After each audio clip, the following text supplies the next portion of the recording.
নমস্কার বন্ধুরা, পলি কিচেনে আপনাদের সকলকে স্বাগত। বন্ধুরা, আজ আমি আপনাদেরকে তৈরি করে দেখাবো ছোটখাটো অনুষ্ঠান বাড়িতে যেমন পোস্ত দিয়ে আলু ভাজা হয়, সেই রকম পোস্ত দিয়ে আলু ভাজা। এই রেসিপিটা সম্পূর্ণ দেখুন, আর রেসিপিটা দেখে যদি ভালো লাগে অবশ্যই বাড়িতে তৈরি করবেন, আর কেমন হয়েছে কমেন্ট বক্সে কিন্তু জানাতে ভুলবেন না।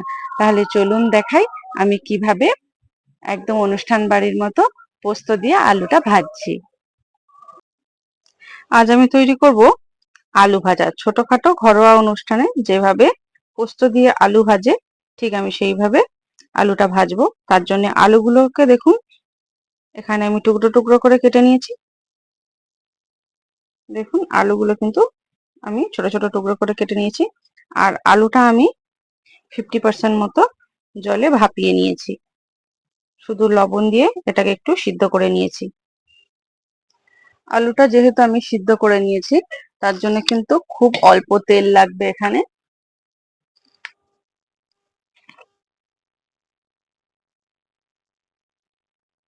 আর আলু যখন সিদ্ধ করে ভাজবেন দেখবেন খুব অল্প পরিমাণে কিন্তু তেলটা লাগে।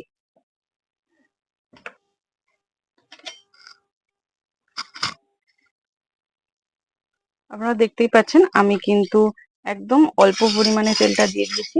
তেলটা কড়ার গায়ে একটু ভালোভাবে লাগিয়ে দেব। আর দেখবেন ছোটখাটো অনুষ্ঠান বাড়িতে কিন্তু লঙ্কা গুঁড়োটা ব্যবহার করা হয় না। এরকম দুটো গোটা লঙ্কা আমি দিয়ে দেব।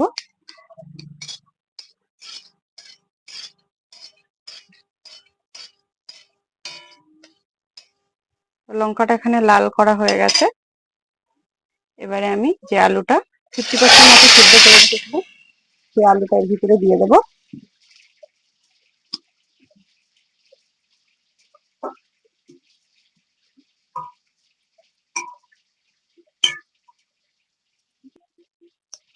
আমি একটা লবণ দিয়ে সিদ্ধ করেছিলাম, তার জন্য সামান্য পরিমাণে লবণটা এখানে দিচ্ছি। অল্প লবণ দিচ্ছি, কারণ এটা কিন্তু আগেই লবণ দিয়ে এটা সিদ্ধ করা আছে।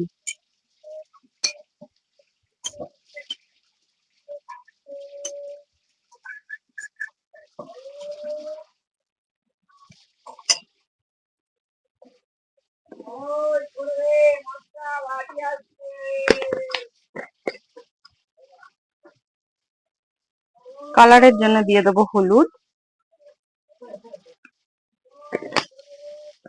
হলুদ গুঁড়োটা দিয়ে ভালোভাবে একটু মিশিয়ে দেবো। আর এটা কিন্তু আমি আর ঢাকা দেব না, এইভাবে নাড়তে নাড়তে এটা সুন্দরভাবে ভাজা হয়ে যাবে। দেখুন, আলুটা কিন্তু ঠিক এইভাবেই ভেজে নিতে হবে। আর আলুটা এরকম কিন্তু ভাজতে ভাজতেই সিদ্ধ হয়ে যাবে। প্রায় 2 থেকে 3 মিনিট এইভাবেই আমি ভেজে নিয়েছি। এবারে এর মাঝখানটা একটু জায়গা করে নেব। দেখুন, এইভাবে কিন্তু খুন্তি দিয়ে আলুগুলো আমি সরিয়ে মাঝখানে একটু জায়গা করে নিচ্ছি। আর এখানে আমি দিয়ে দেব 1 চামচ মতো তেল। তেলটা দেওয়ার পরে এতে দিয়ে দেবো 1 চামচ পোস্ত, আর দিয়ে দেবো আমি কাশ্মীরি লঙ্কা গুঁড়ো। এটা একটু লালচে ভাব আনার জন্য এই কাশ্মীরি লঙ্কা গুঁড়োটা দিয়েছি। দিয়ে একটু ভালোভাবে এটাকে ভেজে নিতে হবে।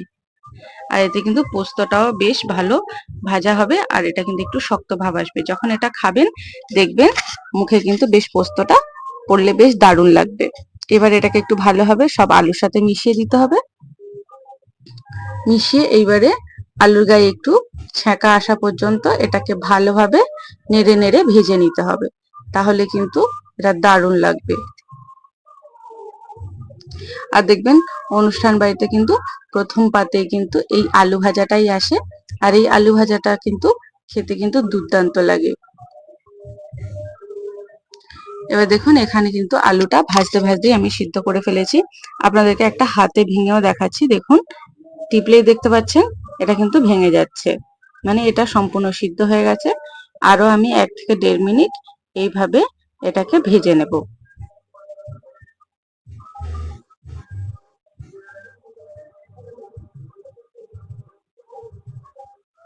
আর এটা কিন্তু একদম ঢাকা দিয়ে ভাজা যাবে না, এইভাবেই কিন্তু এটাকে ভালোভাবে ভেজে ফেলতে হবে।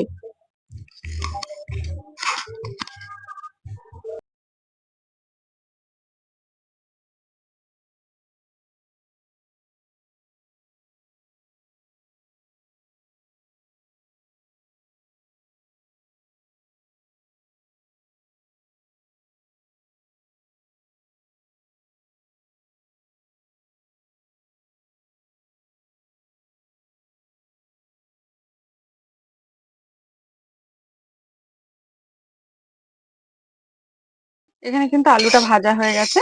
এবার আলুটা আমি একটা পাত্রে তুলে নেব। দেখে বুঝতে পারছেন ঠিক কতটা সুন্দর হয়েছে।